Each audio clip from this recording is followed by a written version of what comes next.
ఇక డీటెయిల్స్ లోకి వెళ్తే తిరుమలలో జరిగిన దుర్ఘటన చాలా దురదృష్టకరమని పిఠాపురం వైసీపీ తరపున తాము తీవ్రంగా ఖండిస్తున్నామని వైఎస్ఆర్సీపీ పిఠాపురం నియోజకవర్గ ఇన్ఛార్జ్ వంగగీత విశ్వనాథ్ అన్నారు. పిఠాపురంలో వైఎస్ఆర్సీపీ కార్యాలయం పార్టీ నాయకులతో కలిసి ఆమె మీడియాతో మాట్లాడుతూ ముమ్మాటికి కూటమి ప్రభుత్వం టీటీడీ పూర్తిగా వైఫల్యం చెందటం వల్లనే ఈ దుర్ఘటన జరిగిందని, ప్రభుత్వం టీటీడీ ఈ రెండూ బాధ్యత వహించి మృతుల కుటుంబాలను ఆదుకోవాలని వంగగీత విశ్వనాథ్ డిమాండ్ చేశారు. ఎందుకంటే ఇప్పుడు అంతమంది మెంబర్స్ ఉన్నారు, చైర్మన్ ఉన్నారు, ఇంత కట్టుదిట్టమైన వ్యవస్థ ఉంది. ఎంతమంది వస్తారు, ఎంతమంది ఉంటారు, ఎట్లా జరుగుతుంది, లైన్స్ ఎట్లా పెట్టాలి, వాళ్ళకి ఎలాగా సెక్యూరిటీ ఉండాలి, ఒకవేళ ఇన్ కేసు ఏదైనా జరిగితే ఏ విధంగా ప్రొటెక్షన్ చేయాలనే ఆలోచన కూడా లేనట్టుగా ఈ సంఘటన అంతా చూస్తుంటే నిన్నటి నుంచి ప్రచార మాధ్యమాల్లో చూస్తూ ఉంటే చాలా చాలా చాలా బాధాకరం.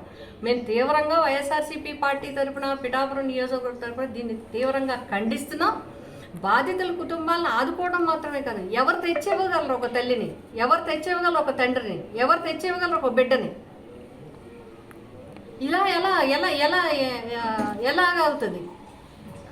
మరి మీరు గతంలో వైఎస్ఆర్సీపీ ప్రభుత్వం మీద రకరకాల విమర్శలు చేశారు, రకరకాల ఇక్కడ ఏదో అనాథరైజర్గా జరిగిపోతున్నాయని ఏవేవో చెప్పారు. ఇప్పటి వరకు నాకు తెలుసుంటే తిరుపతిలో ఇలాంటి సంఘటన జరగలేదు, తిరుపతి కొండపైన ఇట్లాంటివి జరగలేదు. ఇంత పెద్ద వ్యవస్థ ఉన్నప్పుడు, మరి ఇన్ని రకాలుగా ఉన్నప్పుడు, కూటమి ప్రభుత్వం వచ్చినప్పుడు ఈ ప్రభుత్వంలో ఏ విధంగా చర్యలు తీసుకోవాలని ప్రత్యక్ష పర్యవేక్షణ, ప్రత్యక్ష విజిలెన్సు ఇవన్నీ ఉండగా కూడా ఇంతమంది ప్రజలు ఇలా ప్రాణాలు కోల్పోవడం అంటే చాలా బాధాకరం, అత్యంత దురదృష్టకరం. మేము తీవ్రంగా ఖండిస్తున్నాం. దీనికి టీటీడీ బోర్డు బాధ్యత వహించాలి. ప్రభుత్వం తక్షణం వాళ్ళ కుటుంబాలను ఆదుకునే విధంగా చేయాలి.